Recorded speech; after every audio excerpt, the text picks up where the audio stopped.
Eh bien bonjour à tous madame, messieurs, merci d'être des nôtres encore ce matin. C'est la deuxième édition de la semaine de la revue Les Grandes Unes. La nouvelle expression parle de présidentielle 2018. Kambrel Libi annonce sa candidature pour Etoudi, c'est le grand titre du journal. Le même journal parle également de la crise anglophone, la tension reste vive à Bamenda. C'est à lire en page 2. Le journal s'intéresse aussi au drame sur la route, près de 40 morts à Tchang depuis 2018. Donc la liste des victimes s'est donc rallongée le week-end dernier à la suite d'un violent choc entre une berline et une semi-remorque. C'est en page 4 de ce numéro disponible dans les kiosques ce matin. Le journal parle également Info Matin qui est dans les kiosques par du Grand Nord avec les jeunes qui humilient Kavaye Djibril récemment en mission dans cette partie du pays pour mettre fin donc à la grogne. Le président de l'Assemblée nationale est donc est revenu sur la querelle en tout cas qui alimente bien sûr ce secteur et bien entendu les jeunes et également dans cette localité dont il a la responsabilité politique. Et aujourd'hui, ces jeunes lui tournent carrément le dos et c'est pratiquement terminé entre, bien sûr, ces jeunes-là et le président de l'Assemblée nationale. C'est ce qu'on peut lire en page 3 du journal, le journal Info Matin de ce matin. Le journal Kalara, qui est dans les kiosques, parle de crise anglophone, les non-dits de l'extradition de Ayoub Tabé. Yaoundé et Abuja silencieux sur les conditions du rapatriement de 47 sécessionnistes. Le Haut Commissariat des réfugiés dénonce d'ailleurs la violation du droit international humanitaire. Mystère donc sur leur lieu de détention. C'est dans le dossier à lire de la page 6 à la page 7. Le journal parle également de l'opération Épervier, le réquisitoire de Laurent Esso contre les journalistes. C'est à lire dans le journal en page 5. Le même journal parle également de la surprise avec notamment, elle se réconcilie avec notamment son père et à la barre. Tout cela se passe bien sûr dans le journal en page 9 de le journal Kalara. Donc le messager de ce matin parle bien sûr de justice et état de droit. 212 experts judiciaires à Yaoundé, ils vont prêter serment en tout cas dans le journal seulement, pas dans le dossier en page 6 et 7 avec la liste bien sûr complète de ces personnes donc à lire dans le journal. Le même journal s'intéresse aussi au JICAM. Quelle perspective avec notamment la diaspora, c'est le dossier également à découvrir dans le journal Le Messager de ce matin. Et puis Mutation parle donc de financement de la campagne de Paul Biya, la contribution à polémique de Célestin Bédigui à découvrir. Le président du parti de l'Alliance libérale a donc versé son 500 000 francs CFA dans les caisses pour la campagne du président de la République. Et bien entendu, Yebe Aïssi, qui est le ministre de l'Agriculture, a proposé 10 millions de francs CFA. C'est à lire en page 7 du journal, disponible dans les kiosques, c'est Mutation. Et puis Cameroun Tribune parle de communication politique à l'assaut des réseaux sociaux. Quels sont les sites, en tout cas utilisés par ces responsables politiques qui veulent briguer la présidentielle ou encore d'autres secteurs politiques au Cameroun? C'est comment est-ce que ces personnes utilisent bien sûr ces réseaux sociaux? C'est le dossier que propose le journal Cameroun Tribune de la page 2 à la page 3 ce matin. Et puis on va terminer avec le quotidien de l'économie qui parle notamment du risque politique au Cameroun qui inquiète bien entendu les investisseurs avec notamment la crise anglophone et bien entendu l'insécurité dans la partie septentrionale. Et encore, les dates non connues de la présidentielle et bien sûr d'autres scrutins annoncés pour 2018 au Cameroun. Donc tout cela inquiète bien entendu les investisseurs. C'est à découvrir également dans le journal Le Quotidien, l'économie de ce matin. Voilà ce que la presse nous propose. Casimir Désiré-Tagne, bonjour. Bonjour Flavien, bonjour Camille et bonjour à tous ceux qui nous regardent. Et je voudrais m'interroger tant que mutation de ce matin sur cette contribution qui fait polémique de Célestin Bédigui à Monotélé ce week-end. Il était question de rassembler les fonds pour soutenir le candidat Paul Biya à la présidentielle de 2018. Et Célestin Bédigui, nous savons, c'est le président du PAL, le PAL, qui est un parti politique d'opposition, mais qui a affiché ses ambitions et qui démontre clairement que 2018, on va voir de toutes les couleurs. Voilà un président de parti d'opposition qui officiellement s'engage à soutenir plutôt le candidat de la majorité présidentielle. Donc, il démontre qu'il est de la majorité présidentielle et que, en dépit de son exclusion ou bien de son retrait du parti de l'UNDP avec qui il faisait alliance. Il était déjà dans la majorité présidentielle. Il démontre qu'il reste dedans, qu'il est de la majorité et qu'il y reste. Et que désormais, au lieu de passer par les anges pour aller vers Dieu, il va falloir aller directement vers Dieu. C'est-à-dire le RDPC directement et non plus passer par un autre parti politique. Très bien. Merci d'être avec nous ce mardi. Camille Nelly, bonjour. Flavien Valonongo, bonjour. Bonjour Fomonko. Merci. Casimir bonjour téléspectateurs d'Equinox Télévision. Mais moi je m'étonne qu'il y ait autant de polémiques. Les gens oublient que du fait de son alliance avec l'UNDP, Célestin Bédégui a été nommé directeur des sacheries du Cameroun. Bon, ceux qui ont de la mémoire savent très bien comment ça s'est terminé. Comment il est parti un jour des sacheries sans dire où il se trouvait. Sans crier, gars, il a laissé la société comme ça. L'allié RDP Sénat n'a fait aucun commentaire, mais seulement il était déjà dans l'UNDP. Il était non pas vice-président de l'UNDP, mais vice-président du comité central, parce qu'il n'y a pas de vice-président dans l'UNDP. Moi j'ai l'impression que les gens ne connaissent pas cette nuance. Et l'UNDP lui-même ne fait pas beaucoup d'efforts pour faire comprendre aux gens que Célestin Bédégui n'a jamais été vice-président de l'UNDP, mais vice-président du comité central. Après cela, pourquoi est-il parti de l'UNDP? Parce qu'il est parti du Cameroun, il est allé aux États-Unis créer la Camdia, vous le savez très bien, un mouvement qui était contre le président Paul Biya. Il est resté pendant plus de 7 ans. C'est pour cela que l'UNDP lui a dit, monsieur, vous n'êtes plus avec nous, vous nous distrayez, vous êtes exclu. Il est revenu en février 2017 à la faveur du Congrès pour dire que bon, lui en tant que vice-président de l'UNDP. Pendant le Congrès, le président Belouba a apporté à faire venir la police qui l'a mis dehors. Donc la polémique autour de Bédégui, en réalité, a toujours été un allié objectif de RDPC, mais seulement aujourd'hui, qui vient de donner 500 000 au moment où il est ici en train de donner 10 millions, ça fait quand même rire. C'est pas le montant qui fait. C'est une contribution de toute façon. C'est pas le montant qui fait. La Il aurait contribué à 1000 francs. Le candidat. Il aurait contribué à 1000 francs, cela aurait eu la même importance. Mais vous faites bien, Camille, de rappeler son passé à la sacherie, comme pour dire qu'il est et il demeure imperviable. Très bien, alors, parlons bien entendu de tout cela, puisque vous avez donné le ton de ces sujets, de la politique, ça c'est Mutation qui parle de contribution à polémique de Célestin Bédégui, qui donne donc 500 000 francs, qui contribue à hauteur de 500 000 francs CFA pour la présidentielle de Paul Biya à l'élection à venir. Il y a bien entendu Yebe Aïssi, qui est le ministre de l'Agriculture, qui a contribué à 10 millions de francs CFA. C'est également, d'autres contributions ont également été enregistrées. C'est-à-dire que le temps est donné pour donner les couleurs justement de cette présidentielle au Cameroun. Alors, autre chose, dans la nouvelle expression de ce matin, on parle bien sûr de la présidentielle également avec Cabral Libi qui annonce sa candidature pour Etoudi. J'ai envie de dire enfin, enfin. Parce que depuis pratiquement quelques mois, pratiquement 1 an et demi, on a vu Cabral Libi se mobiliser avec son mouvement de 11 millions d'inscrits à l'élection présidentielle de 2018. Et aujourd'hui, et chaque fois qu'on lui posait la question de savoir s'il est candidat ou pas, il disait toujours qu'il n'est candidat à rien. Aujourd'hui, c'est... Il attendait sûrement le bon moment. C'est le parti de Nkou Vondo qui, depuis Ngaoundéré, annonce que Cabral Libi est son candidat et son champion pour l'élection présidentielle de 2018. C'est vrai que lui-même, Cabral Libi, n'a pas encore dit un mot, mais nous voulons prendre quand même cette annonce pour quelque chose d'assez sérieux. Et ça ne nous empêche pas de nous interroger sur quelques petites questions. Est-ce que Cabral Libi avait déjà fait le bilan de son mouvement 11 millions d'inscrits qui était en quelque sorte un objectif pour lui? Est-ce qu'il a fait ce bilan? Qu'est-ce qu'il en a fait? Où en est-il arrivé? L'opération est sûrement en cours. L'opération n'est pas seulement... Oui, peut-être que l'opération est en cours parce qu'on a encore ouvert les inscriptions. Mais n'oublions pas que Cabral Libi a fait beaucoup de choses qui pour nous n'étaient pas très catholiques. Par exemple, aller aux États-Unis chercher les inscriptions pour une élection qui a lieu plutôt au Cameroun. Moi, j'ai trouvé cela un peu gauche et un peu maladroit. Bon, il est vrai qu'il y a une anecdote au Cameroun. Il faut bien que je le rappelle. Il y a une anecdote, je crois que Camille ne me démentira pas. Au Cameroun, on préside par ordre alphabétique. C'est-à-dire, le premier président, c'était Amadou Ahidjo. Vous le voyez bien, ça commençait par A. Le deuxième président de la République, c'est Paul Biya. Son nom commence bien par B. Le troisième président, son nom commencerait donc par C. Et jusqu'ici, le seul candidat dont le nom commence par C est Cabral Libi. J'espère que ça c'est un peu pour lui, mais je dis Cabral Libi peut être un bon candidat, mais il n'a pas encore fait le bilan de l'opération qui était pourtant une opération d'envergure. Aujourd'hui, nous sommes au plus à 7 millions d'inscrits, donc très loin de ces 11 millions d'inscrits, donc il a déjà fauté. Et on dit souvent... Non, il n'a pas fauté. De toute façon, l'opération est en cours. Oui, je chute quand même en disant... j'ai toujours l'habitude de prendre les proverbes de chez moi à Banjo. On dit qu'on reconnaîtra... on reconnaît la production d'un arbre par les fruits. par les fleurs. Voilà. On reconnaît ce que les fruits seront par les fleurs.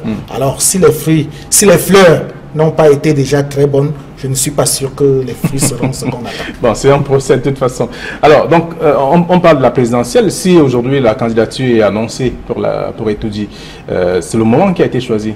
Mais Cabral Libye, on sentait venir la candidature, on savait très bien qu'il conduirait son ambition jusqu'au bout. Et Cabral Libye, dans ses différentes interventions, aussi bien sur les plateaux de télévision que dans les articles de presse, a démontré depuis très très longtemps que c'est un garçon cérébral, un garçon froid, un garçon qui souffre des maux du Cameroun, des frustrations du Cameroun, et qui aimerait bien apporter sa propre contribution, c'est-à-dire que sa proposition de projet de société, bon, arrivera-t-il jusqu'au bout?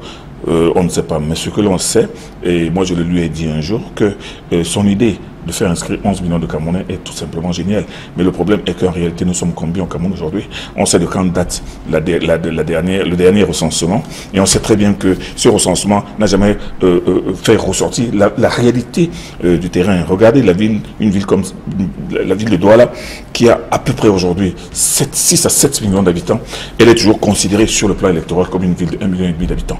Alors, qu'est-ce que vous voulez? Vous voudrez que, même si sur les 1 500 000, sera-t-il possible de faire inscrire 1 500 000? Non. Moi, je pense, je l'ai dit qu'après Libye, il m'a dit que j'ai tout à fait raison. Le premier problème qui va se poser, c'est le problème du recensement. Combien sommes-nous et combien iront-nous voter? Lui, en disant qu'il veut arriver à inscrire 11 millions de Camerounais, c'est vraiment ambitieux, c'est très très juste, et ça permettrait certainement de savoir qui a voté qui et qui n'a pas voté qui. Mais seulement, aujourd'hui, que sa candidature est arrivée, moi je pense qu'il ne faut pas que les gens lui fassent un procès, estiment qu'il n'a pas fait ci ou bien son projet n'a pas fait cela. Moi je pense qu'il est sur la ligne de départ comme tous les autres, il ne gagnera pas, on le sait très bien, parce qu'on sait très bien qu'il n'y aura qu'un seul vainqueur. Mais moi je pense qu'il faudrait bien qu'il voit jusqu'au ira son expérience. La question est bien posée, jusqu'où ira son expérience. Et moi, vous allez voir que la candidature de Cabral Libye vient allonger tout simplement la longue liste des présidentiables au Cameroun. Chacun veut être président, mais on veut faire la politique au Cameroun sans commencer par le b.a.-ba de la politique. La politique ne commence pas par le sommet, on commence par le bas échelle pour évoluer. Mais au Cameroun, chacun veut d'abord être président de la République, il ne veut pas être conseiller municipal, député ou maire. Et vous prenez toujours l'exemple de la France, et je voudrais rappeler, pas seulement à Cabral Libye, à Karemoun et à tous les autres candidats, les autres présidentiables, que Macron a commencé très bas et il a même été ministre. Il a été ministre, il a bien exercé son ministère avant de postuler à la présidentielle. Donc, et le président des États-Unis a commencé par où? Le président des États-Unis était un très bon militant. Il n'a jamais été sénateur comme les autres, il n'a jamais été gouverneur comme les autres. Il était un bon militant qui finançait son parti. Il est entré par le toit. Non, moi, comparaison n'est pas raison. Moi, je pense que la candidature de Cabral Libye est une candidature nécessaire. On voit un jeune qui s'adresse aux jeunes. Parce qu'aujourd'hui, la population la plus nombreuse au Cameroun, c'est la population jeune. Et moi, je ne pense pas, je ne vois rien de mal à ce que... Alors, est-ce que les jeunes se sont inscrits sur les listes électorales? C'est également... C'est son ambition aussi. C'est son ambition. Alors, c'est à lire dans le journal, la nouvelle expression en page 7. Alors, le journal parle également de drame sur la route. Près de 40 morts à Tchang depuis 2018. C'est-à-dire depuis le début de l'année. J'ai vraiment envie d'écraser une larme lorsque je lis ce titre. C'est justement près de 40 morts en moins de 2 mois sur la route de Tchang. Rappelez-vous que la falaise, il y a moins de 2 semaines, avait avalé 21 personnes il y a quelques jours. Et les 7 morts d'avant-hier, ce monsieur qui a tué ses 4 enfants, lui et sa femme et son épouse, c'est-à-dire il y a eu 7 morts, dont 6 uniquement dans sa voiture et 1 personne dans le camion. Cela s'est passé, j'étais pratiquement sur la route avec lui. J'étais pratiquement dans une voiture similaire que je conduisais avec ce monsieur-là et quand le drame est survenu. Donc, vous voyez que ça ne met personne au Cameroun. Les accidents de route ont continué à assister sans que cela ne touche personne à ces vagues d'accidents et qui continuent, qui se multiplient du jour au lendemain. Et vous voyez que c'est uniquement dans la ville de Tchang que ça se passe là. On a oublié déjà tout ce que Général Express et les autres avaient fait. Et maintenant, c'est entre privés, c'est-à-dire les voitures privées. Ce qui est regrettable, Flavien, c'est que toutes ces voitures qui sont souvent non immatriculées, qui n'ont pas de pièces de véhicule, qui n'ont pas de certificat de visite technique, passent allègrement devant les policiers, devant les contrôles routiers, sans que cela ne dise rien à personne. Et très souvent, il suffit de tendre un billet de 500 francs et le tour est joué, vous passez sans problème et vous allez tuer des humbles citoyens et des paisibles Camerounais comme cela, des personnes qui pouvaient être utiles au Cameroun à l'avenir. Le journal mène donc l'enquête, en tout cas, et nous révèle aujourd'hui qu'il y a pratiquement près de 40 morts déjà enregistrés depuis le début de l'année. C'est un article à lire également en page 4 du journal La Nouvelle Expression. Oui, Casimir, je n'aurais pas un regard aussi dur que vous. Je pense que la cause des accidents, ce n'est pas du fait des autorités. C'est d'abord la cause personnelle. La plupart de ces accidents, c'est soit l'excès de vitesse, soit le mauvais état des routes, soit le mauvais état de la voiture, ou alors l'imprudence. Moi, je pense que comme dans le cas d'espèce, on avait un témoin qui a raconté comment ça s'est passé. Il y avait excès de vitesse, il y avait imprudence. Mais moi, je crois que les autorités ne sont pas amorphes, parce que quand vous contrôlez, vous verrez qu'il y a des contrôles.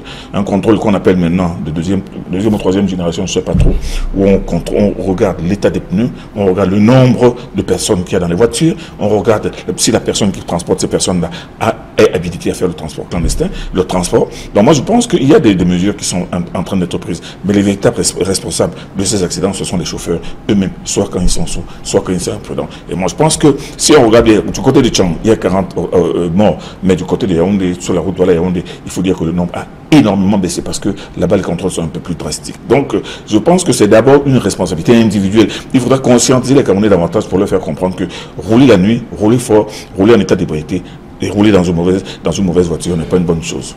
Un musicien avait déjà dit que la route ne tue pas, c'est nous qui tuons. Voilà, vous avez tout dit.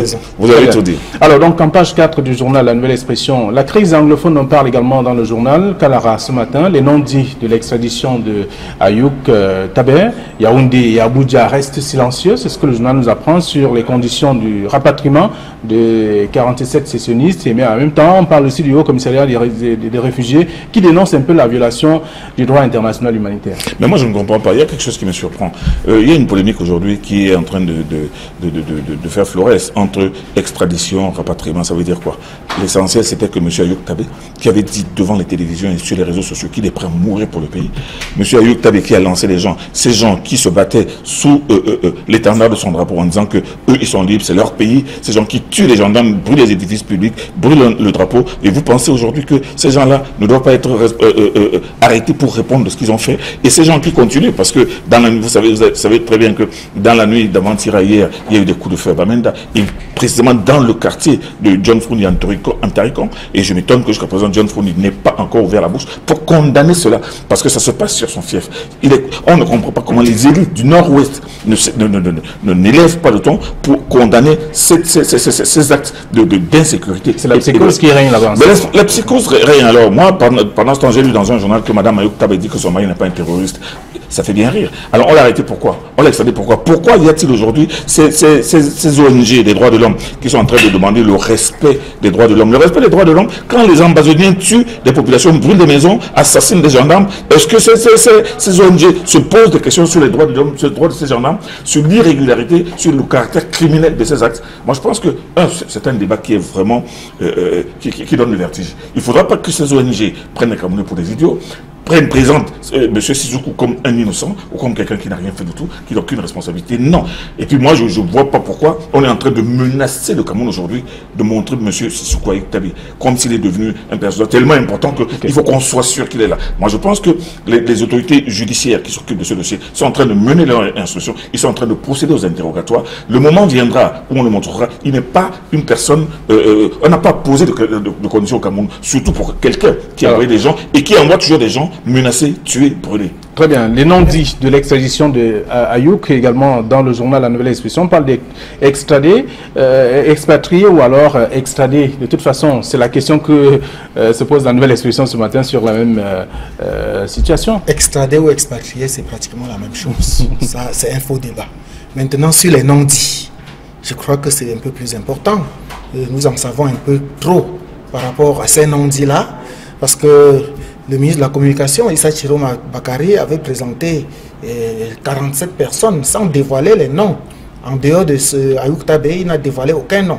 Mais on aura beau condamner les réseaux sociaux, quelque part, il faut seulement savoir faire la part des choses dans les informations que nous recevons sur les réseaux sociaux. Parce que les réseaux sociaux nous ont donné la liste complète des 52 sécessionnistes qui ont été rapatriés. Si vous voulez extrader, ça c'est selon. Mais dans tous les cas, nous avons eu la liste complète. Et parmi les 52 personnes, il y a 3 qui sont de nationalité nigériane et 49 qui sont de nationalité camerounaise. Et en tant que Camerounais, et même s'ils ne l'étaient pas, lorsqu'on veut juger une infraction, on juge l'infraction selon que l'infraction a été commise ou non, en terre camerounaise ou pas. Alors, les infractions ont été bel et bien commises en terre camerounaise. Même s'ils étaient américains ou même français et qu'ils ont commis des actes sur le territoire camerounais, le Cameroun était en droit de revendiquer qu'on les juge selon les règles de l'art. Heureusement que le Cameroun a réussi à obtenir la liste. Mais je me pose une seule petite question. Pourquoi le Cameroun continue à entourer le mystère, à garder le mystère? Il n'y a pas que le Cameroun, on parle également du Nigeria. D'abord le Cameroun. D'abord le Cameroun. Ils sont au Cameroun et c'est ça qui entraîne les villes mortes que Camille le disait tout à l'heure dans la région du Nord-Ouest. Si on présentait, si on prenait les télévisions, Equinox, Télé et autres télévisions, on partait seulement filmer Ayoub Tabé et les 49 autres personnes, je crois que cela n'aurait fait du mal à personne et ça nous éviterait ces violences qui ne servent à rien. Je vous rappelle que les violences du Nord-Ouest, justement, avaient commencé justement comme cela parce qu'on n'a pas voulu tenir compte de la mesure. Les petites choses qu'on peut régler le plus facilement possible avec juste un zoom de caméra pour dire effectivement ils sont dans nos jeux. Les voici, ils ne sont pas maltraités, ils sont aux petits soins, ils sont là et ils seront jugés selon les règles de l'art. On ne le fait pas et ça embrasse au fur et à mesure. Et voilà les villes mortes dans le Nord-Ouest. On ne sait pas jusqu'à quand ça va s'arrêter. Alors, donc on parle bien sûr de expatrier ou extrader. C'est une question, en tout cas dans le journal La Nouvelle Expression ce matin. Et quand la rappel des crises anglophones, les noms dits même de l'extradition de Ayoub Tabé. Alors, Info Matin parle bien sûr du Grand Nord avec les jeunes qui humilient Kaba Yegué Djibril. On l'a vu également dans le reportage. On l'a lu aussi que Kaba Yegué Djibril a apporté la plus grosse honte du monde. Il est allé dans son fief et les jeunes ne lui ont pas rendu visite comme d'habitude parce qu'ils disent trop, c'est trop et c'est terminé cette fois. Mais il fallait s'y attendre. Vous savez très bien que ce n'est pas parce qu'il trône au sommet de l'Assemblée nationale depuis 2 décennies, ce n'est pas parce qu'il a une grande élite et qui a eu le toupet de dire que Boko Haram est parmi nous, encore qu'il n'a pas inventé le fil à couper le beurre en nous disant, ce n'est pas parce qu'il est là qu'il est nécessairement populaire dans son septentrion natal.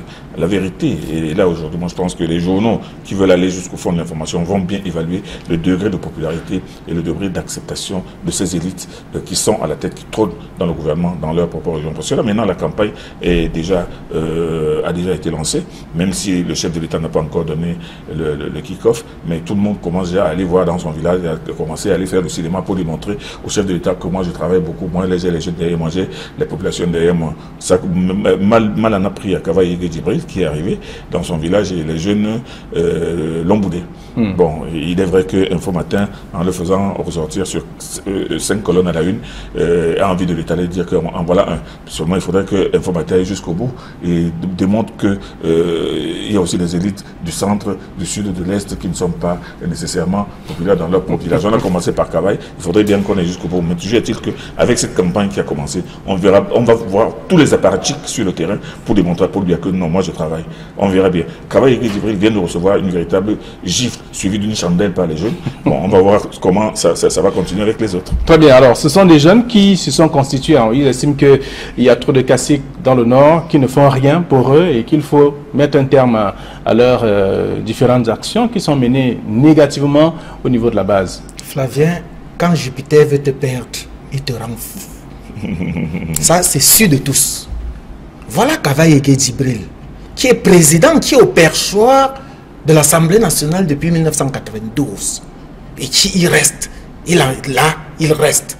Il insiste pour que les gens investissent dans les micro-projets, puisque c'est lui le président de l'Assemblée nationale. Mais combien de micro-projets lui-même a-t-il investi? Et il a démontré qu'il n'est pas là pour les jeunes de Photocol, sa localité. Il n'est pas là pour eux. La preuve, au dernier concours de l'entrée de l'ENAM, Kaba Yegué Djibril a mis 3 de ses enfants. Regardez bien les listes. En dehors de Brenda et Anastasie, qui sont les fils et filles de Bia, il y a eu les enfants Kava Yégué, 3 qui sont entrés à l'ENAM. Il n'a pas pensé qu'il pouvait prendre les fiches de photocall pour les mettre également à l'ENAM pour qu'eux aussi ils soient au perchoir demain. Donc, il ne pense qu'à lui-même. Non,